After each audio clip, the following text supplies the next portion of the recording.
So today's video comes from a completely different location. I'm not in my build room. At this moment in time, I am in the Travel Lodge in Covent Garden in London.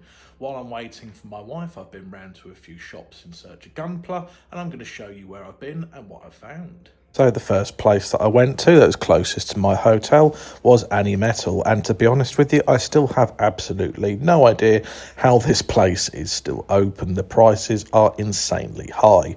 Now, it did take me a little while here to actually find the Gunpla. In fact, on my way back to the hotel, I actually tried again, and I found it in the back right-hand corner, so where we're looking now, over to the right-hand side. So when we actually got round to finding the Gunpla, I thought they didn't actually have too bad a selection. However, when I looked at some of the prices of these things, I was absolutely gobsmacked. They should rename this place Annie Mental. Then we come to my favourite place, Forbidden Planet in London. Now, I walked around here thinking that I was recording, but clearly I wasn't, so I have to put some photos up. They had a very good selection of stock. They had some things that I've never seen before. They even had the new Gundam Funkos, but to be honest with you, there wasn't a huge amount of stuff that I wanted to buy this time, though I did pick up a couple of Gundam Converge figures, and then checked out the manga before leaving to go to the next destination. The next destination was Japan Craft. Now, to be honest with you, this is a little bit of a mixed bag for me because they have some good prices and they have some things that are quite badly priced. Now, I remember when I came here for the first time a couple of years ago, they had a Re-Rise Gundam and it was on the shelf for about £100, and I thought, to be honest with you, they would never sell that. They have since reduced it in price down to 80. I very much dare say that it's the same model kit that I saw a couple of years ago, and to be honest with you, after seeing the same model kit for sale in Anime Metal for 125, I actually started to think that Japan Craft might be slightly reasonably priced. However, the one model kit that I was going to be looking at was the Zeta 2, and yeah, to be honest with you, I was debating it at Kikatech for £21, and the fact that it was £35 in front of me, I had to debate even harder and decided in the end to still leave it. And then the final place on my tour that I decided to visit was the Bandai Namco Cross Store. Now, this is always a fun place to go to. There's a lot of flashing lights, there's a lot of gashapon, but unfortunately there is never any Gunpla. They don't sell Gunpla here.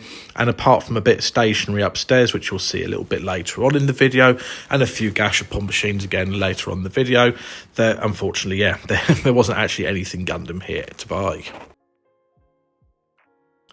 So one of the things that you are greeted by when you first come up the stairs is a glass display case with the One Piece trading card game in there. And obviously there's a One Piece trading card game area down the other end. And I do hope that potentially that you might actually get some Gundam trading card stuff in this place once it releases next month. But obviously we'll have to wait and see on that. The Bandai Namco Cross Store, it has a lot of stuff in here. It is a very good store, very fun. But if you're here in search of Gundam or Gunpla stuff, then really downstairs is the main place to go unless you wanted the small bit of stationery. So back downstairs, and the Gundam stuff was quite well advertised. They did have a cardboard cutout by the door, as well as sort of like a cardboard cutout on top of all the Gundam machines, and they had a few different ones to have a go on. There wasn't many there that I wanted to do. If I hadn't have already done the Machi Bouquet, I probably would have gone for those, because obviously it would have been my favourite, but I've already completed both those sets. But I did have a go on this Gundam package art acrylic stand thing, in the hope of getting something from G Gundam, but unfortunately I just got something from Stardust Memory. And that is my little tour of London in search of Gunpla done. Obviously I'll be meeting up with the wife a little bit later on. We'll be doing some stuff together tomorrow before heading back to the coast Saturday morning. So I hope you enjoyed seeing what I got up to. Obviously all the shops I would recommend going to apart from Annie Metal. Forbidden Planet is fantastic. That is always my go-to when I'm in London. Japan Craft is next on the list because they do sometimes have some gems in there, but as I say, their prices can be a little bit high, unfortunately. And yeah, the Bandai Namco Cross Store is fantastic fun if you want to have a go on some gashapon, and there's plenty of other stuff there, but as I say, if you're looking for Gundam stuff specifically, wouldn't get your hopes up. But yeah, thank you very much for watching. Hope you all enjoyed the video. Like, comment, subscribe and all that good stuff, and I'll see you all in the next video. Bye for now.